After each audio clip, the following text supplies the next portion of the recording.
Hello there, this is Ben Fournier, and I'm going to read the manual of Sword of the Stars. This will be part 1, since it's probably going to take a while. But I'm going to go through, like, the lore portion, which there's slightly more lore to this game than there is in, say, one of my other favorite games that I can't play on this potato computer, but Sons of the Solar Empire, which is a RT4X real-time 4X game. This is just 4X, but only real-time on the tactical mode, the combat mode, and I am yet to find out if my computer will crash when I try to do that. I might have to do the roll the dice mode, which requires having an overwhelming fleet rather than just microing. Either way, here's the table of contents. I'm not going to read that, but I'll go on to the lore portion and I'll try to read that. If anyone wants to stop and read that, there's this. I do believe I had bought it for cheap on Good Old Games, which I think it was $2.49 when I bought it. $2.49, not $249. Although it wouldn't be surprising if it were able to cost that much. Forward, thank you for picking up Sword of the Stars series. What you hold in your hands is a combination of one game and 3 expansions. Over the past 4 years, these were rolled out on a regular basis. So as players became familiar with their current version of the game, we would provide them with more technologies and chips to play with. We also listened to and incorporated a number of player requests, and even in between expansions, we would release the occasional update, which would add a small feature or randomized minutes to do that. Overall, the effect was of a living, growing universe. Anything that I'm saying, that word to, I'm avoiding saying it out loud because of YouTube, just on the chance that they'll take it out of context and think that it's something else, which I do not appreciate that they have that kind of thing that's possible. Anyway, for you, if you are entirely new to the series, we have no doubt that this will seem daunting. Do not panic. Always carry a towel, too. Reference to Hitchhiker's Guide to the Galaxy. Anyone that doesn't know? While there is a lot of things you can do and accomplish in the game is deliberately designed for accessibility. Advanced features in the game, such as diplomacy and trade, bring considerable advantages to a player comfortable enough to use them, but those who are not familiar with them yet will not be punished, provided you do not overextend yourself in your early games. Initially, play in a smaller galaxy, against 1 or 2 AI opponents. You can even set them to be a little dumb, which is what I'm doing in my second playthrough. My first attempt, I lost to debt. You have 15% compound interest, so that's a real joy when you accidentally spend a little overboard, and it's like, I will never recover from this. But anyway, and play against lame AI to get used to it. That's what I'm doing again. I had played this game and I loved it back while my ex-wife was still with me, when I had a real gaming computer. But anyway, play around with the interface and controls, become familiar with combat, even experiment with more advanced features. Later on, you can take on more and more challenges in the game. Because this complete collection is made up of the original game and 3 expansions, this manual is a conglomeration of 4 different manuals. We have tried to supply you with all the game's particulars for reference, while still providing some differentiation between everything to be found in the game and the basics you need to jump right in.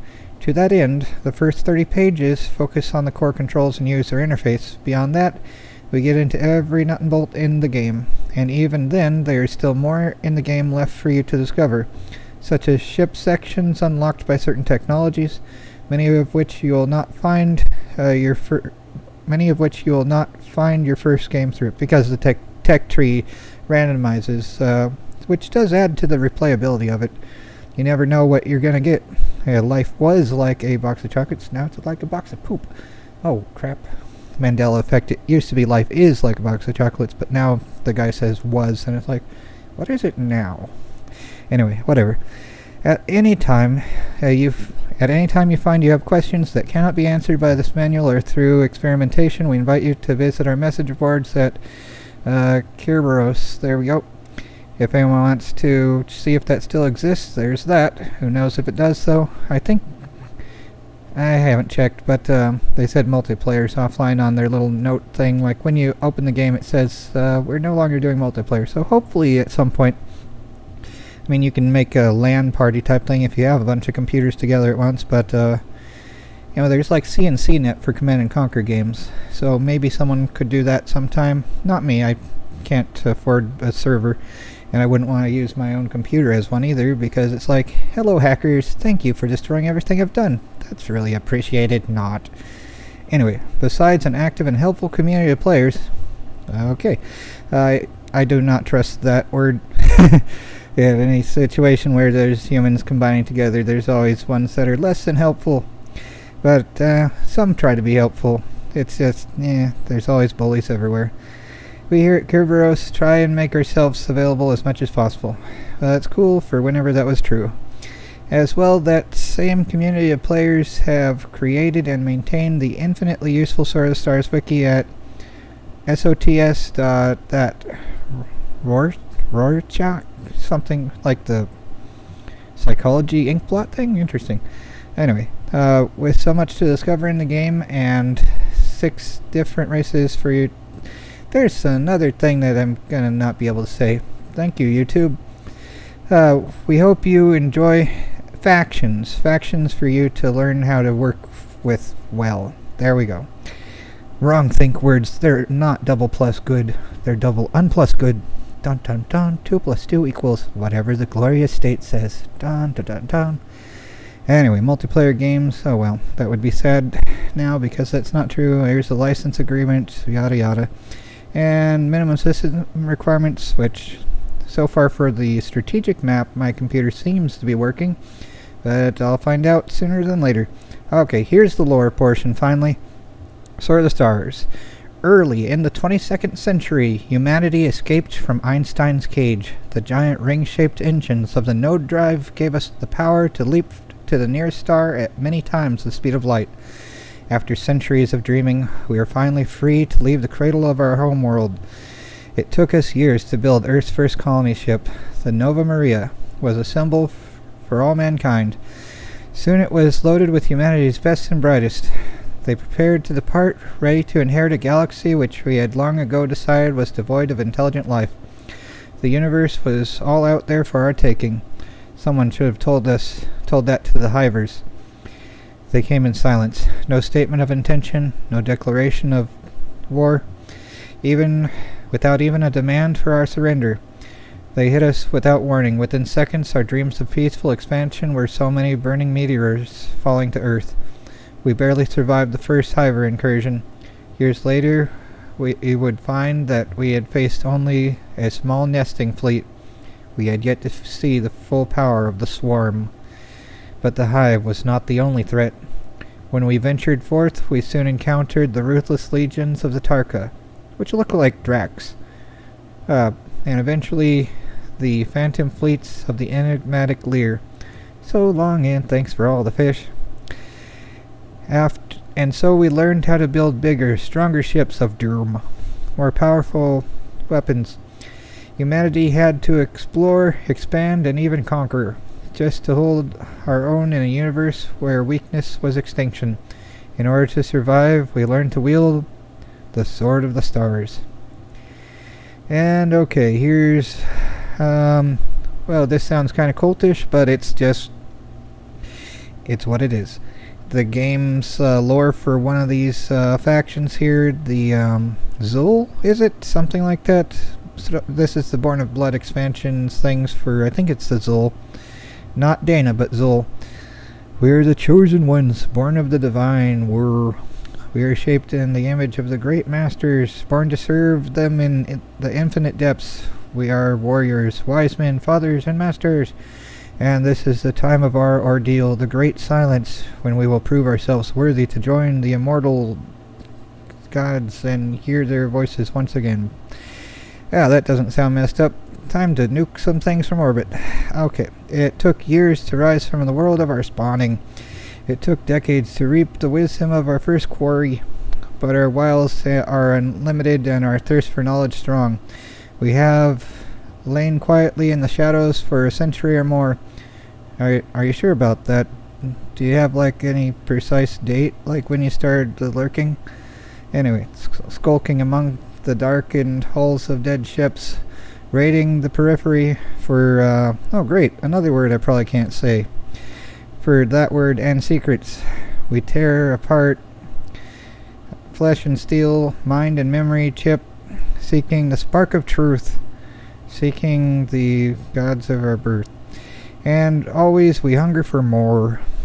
The time has come, we can wait no longer for the great masters to return. Our numbers increase daily, our children hunger, our females want for war. This galaxy is unworthy of that word, overrun by ignorant arrogance, mindless insects, pompous lizards, chattering apes, blaspheming rebels. It's time to teach them all the place in the great scheme. They will learn to serve their betters, or else. And this is just what it says. I'm trying to censor the words that would get me censored, but yeah, I do not like that. As it was commanded, so it shall be done. Okay, there, King and I. We will sweep. Or wait, this thing was as it was written, so it shall be done. Right, accepting fishes.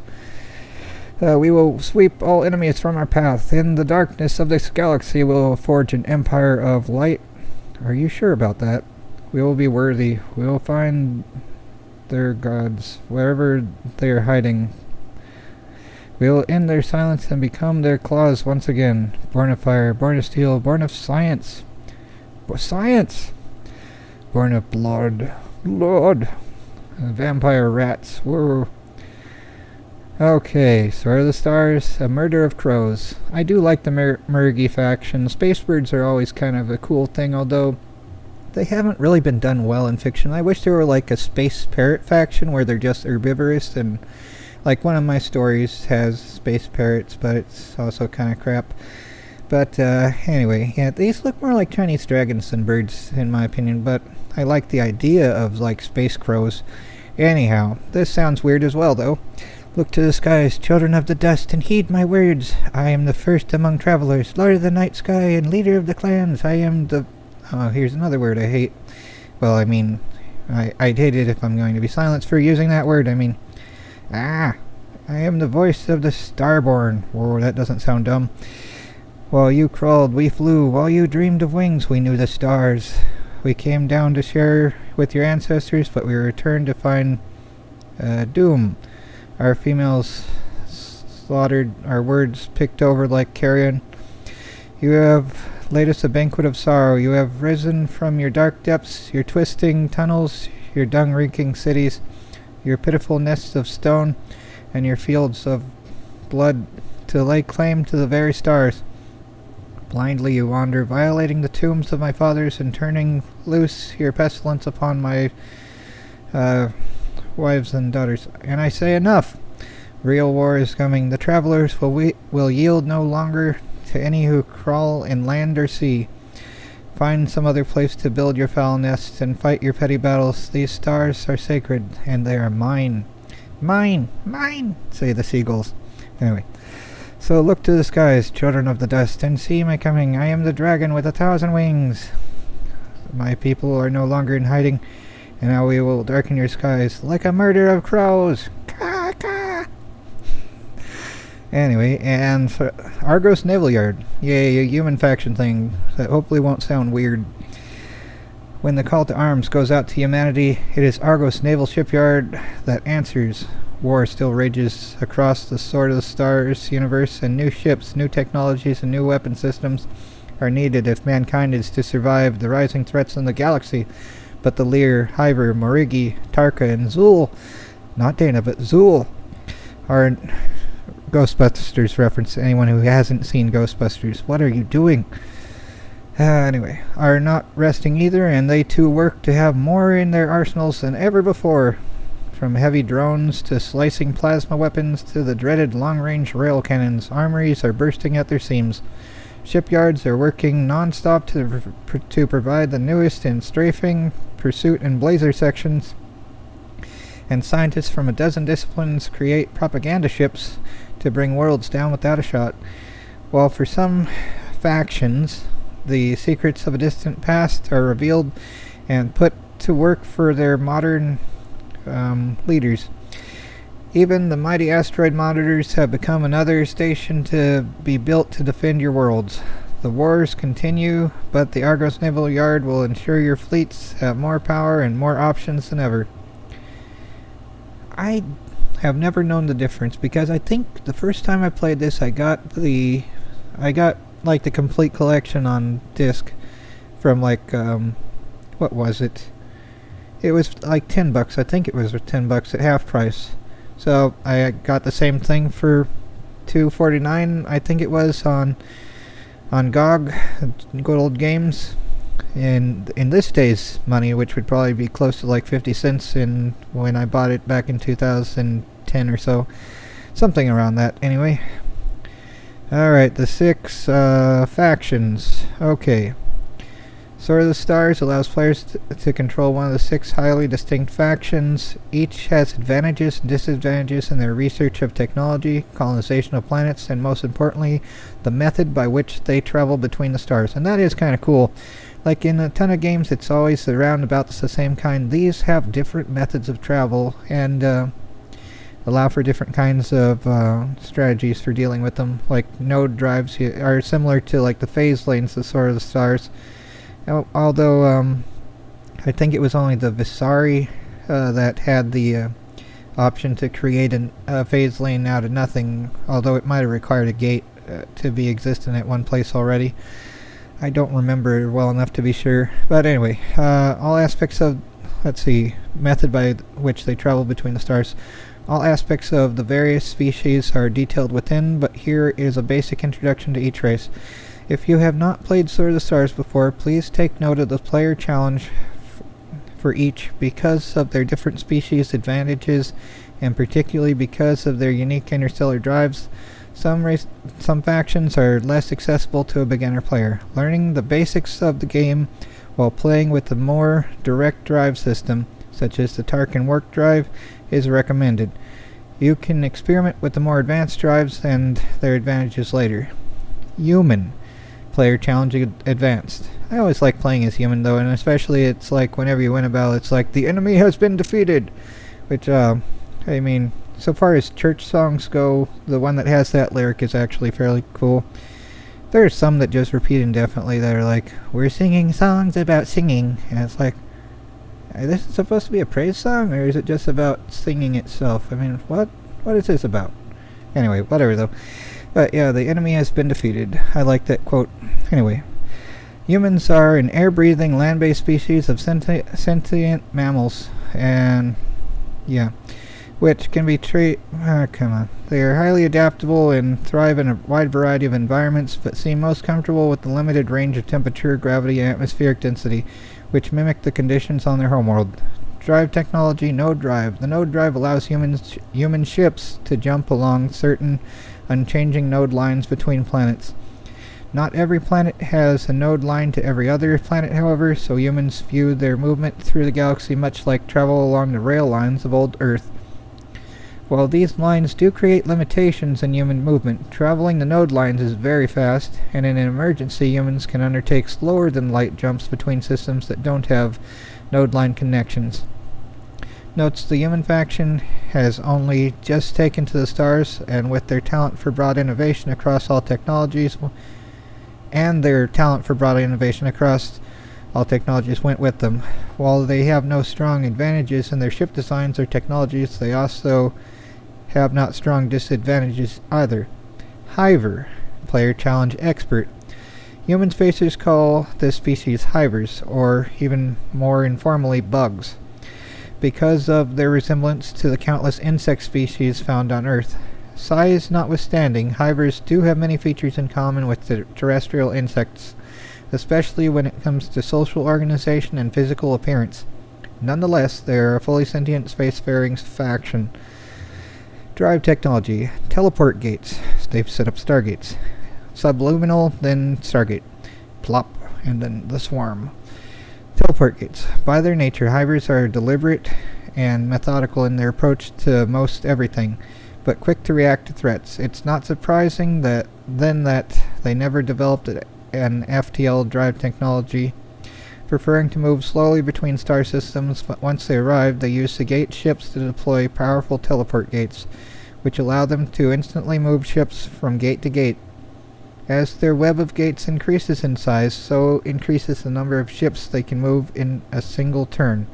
It is not, however, an unlimited number, so be careful. Choices must be made. Also, once deployed, gate ships cannot be moved and must be carefully guarded.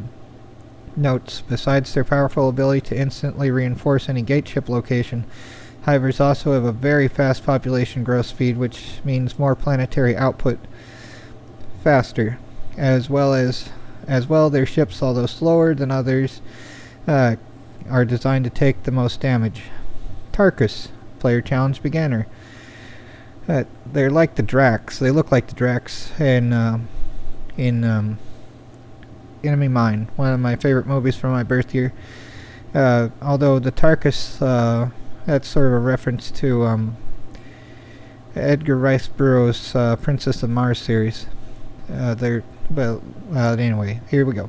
The Tarkus are a reptilian species sharing many outward physical characteristics with terrestrial lizards. I hope that won't get my channel blocked even further. That would be annoying. Although their internal structures and very advanced brains are very different from anything seen in the reptile species of Earth, their appearance has nonetheless earned them a variety of derogatory nicknames among human spacers, who commonly refer to them as lizards or crocs. They're like the Drax. Not much is known about the origins of the Tarka, but scientists have speculated that their species are from arboreal environments, because they have retained many features that we still associate with tree-dwelling species. They can live in a variety of gravities and temperate zones, but they seem to prefer warmer worlds for their large colonies. Their culture is very ancient and has been remarkably stable in the long term, allowing for hundreds of thousands of years of recorded history, over 500 years as a spacefaring faction. Drive technology. Warp drive. The Tarkus have developed the very reliable warp drive, which allows them to travel star to star at very good speeds. The Tarks, and to a lesser degree the Lear, are the best factions for new players to start with, as their drive technologies are the ones most people are familiar with because of Star Trek. The Tarkus not only have a talent for war, but a taste for it. As such, their ships are designed for aggressive head-on attacks, and the construction of cruiser-class ships is cheaper than it is for other factions. The Lear. The Lear are an air-breathing aquatic species, and bear a strong resemblance to the extinct cetaceans of old Earth. So long, and thanks for all the fish. They are the result of a long-term process of environmental change, an ice age lasting zillions and zillions of years, initially allowed for the development of a million species on the isolated tropical islands and huge ice shields of their homeworld, but eventually an extended warming period resulted in a planet with less than 10% of its surface above water. The vast majority of land-dwelling species returned to the sea, including the early ancestors of the Lear. The Lear have not been a star-faring species for long. Up until 150 years ago, the Lear were a peaceful race with limited technology. And then they got telekinesis. Wow. Various agrarian and nomadic cultures operated within the rich waters of their homeworld, and war was virtually unknown to them. Although they had not developed far in the sciences of architecture and ballistics, some Lear societies were extremely advanced in bioengineering, aquatic horticulture, and volcanic engineering and metallurgy. The Lear were conquered and subdued by another starfaring faction, whom they learned to call the Sulka. The Sulka established several lucrative industries on Myr, the Lyrian homeworld, and force-marched the Lyrians through the Industrial Revolution by employing them as unpaid workers in mines, factories, and manufacturing industries. After several decades of abuse, realizing that the greed and rapacity of the Sulka... Wait, that's a swear word in Russian. Great. I'm saying as bad word. Great. I think. Oh well. who knows? I'm getting shadow banned anyway, so who cares, I guess. Would destroy the aquatic environment of their homeworld completely. The Lear rebelled against their alien overlords. The war was remarkably bad in its early stages, but finally ended when the Lear unleashed a disease tailored to the Silka physiology on Mur. It is impossible at this point to say what agent the Lear may have used or what vectors it followed. We only know that the resulting disease was so virulent and bad that it appears to have quickly spread beyond the colony and completely eradicated the Sulca, at least from that sector of space. Excuse me. The current state of Lyrian technology is a result of their successful rebellion. The former unpaid workers of the Sulca quickly absorbed in the abandoned technology of their overlords and have adapted to the old drives, hole punchers, and orbital elevators to their own use. Driven by natural curiosity and the desire to preempt any further combat from the stars, the Lear have now begun exploring space. Drive technology, stutter warp. Never looking to take to the stars, a discovery in simple teleportation was later applied to starships when the need for interstellar travel was required. That sounds similar to like the first FTL ship in Asimov's book Nemesis. Although it was sort of like, yeah, just a couple fractions of a second in FTL and dropping out and going again, something like that. I don't remember well enough to be sure, but something like that was that colony ship's thing to get to the Nemesis star.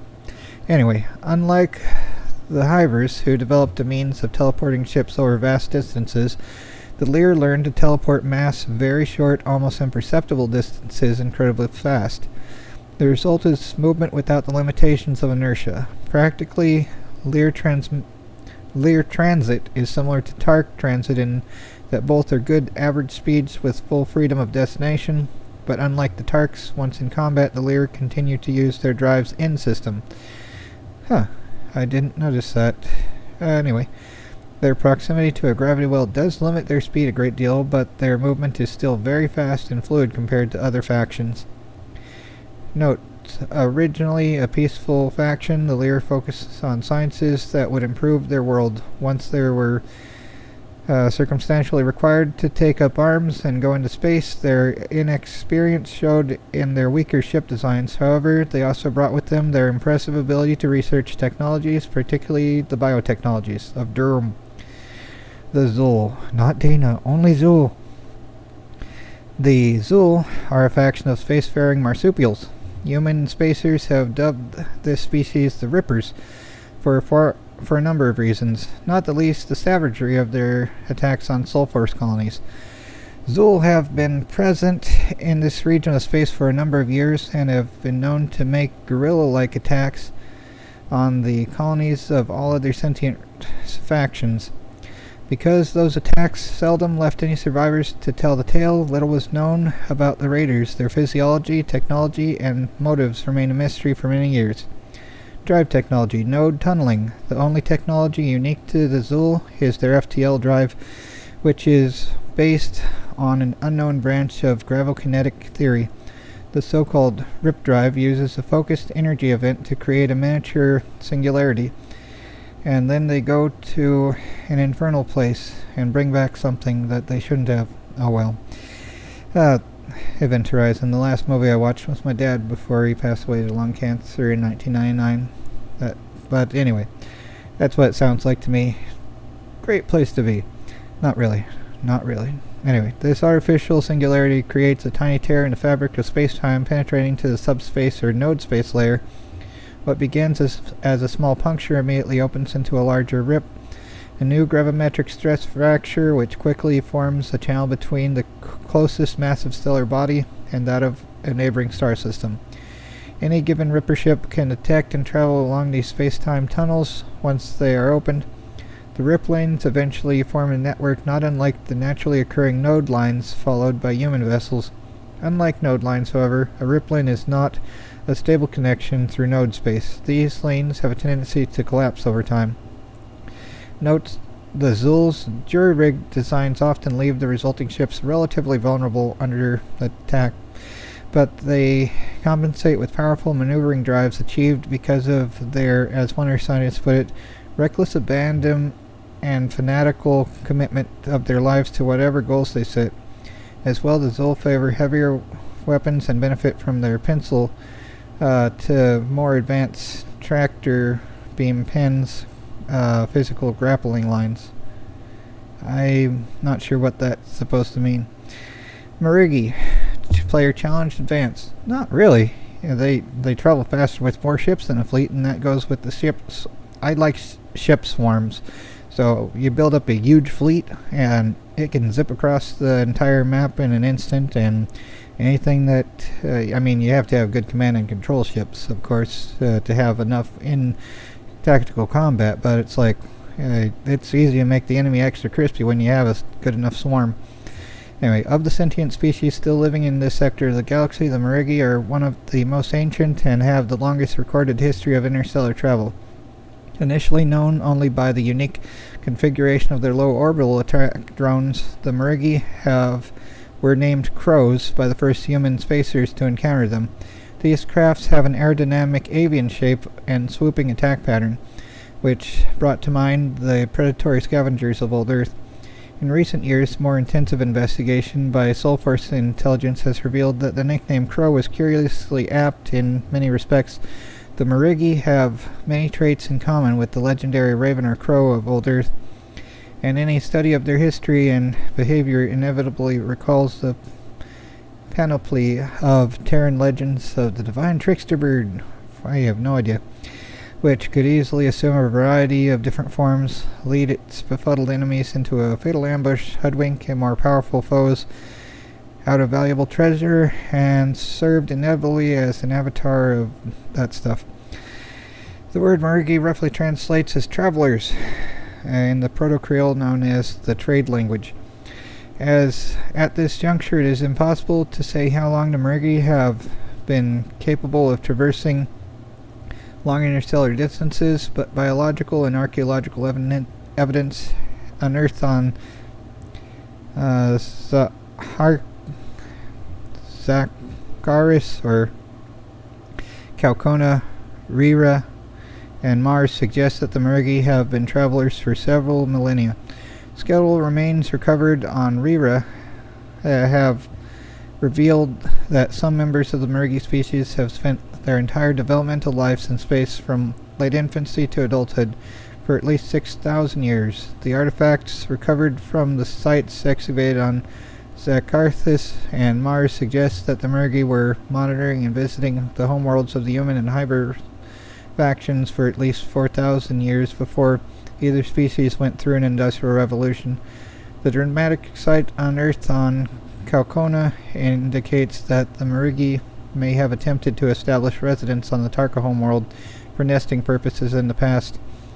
Drive technologies. Central to this technoculture is a highly unique faster-than-light engine called the Void Cutter. A Void Cutter engine, once engaged, uses gravimetric focusing to warp space-time around the ship to the point where it quickly accelerates to speeds in excess of the speed of light.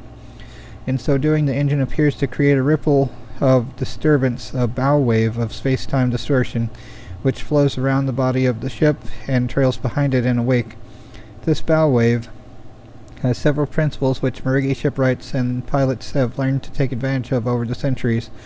The most salient of which is that other ships employing a similar engine can enter into the slipstream of the foremost vessel, conjoin their own bow wave to that of the leader, and achieve faster than light speed without wasting the majority of their energy to create the initial disruption. All ships following the lead vessel in a Marigi flight pattern can devote the majority of their energy to forward thrust rather than using it to crack the void. The more Marigi vessels joined in a single flight, the faster the fleet as a whole will move. So, ship swarm? It's a ship swarm, you know? So that's a good thing for anyone that likes to use that method. It's like, would you like 10,000 ships over your skies? Here you go.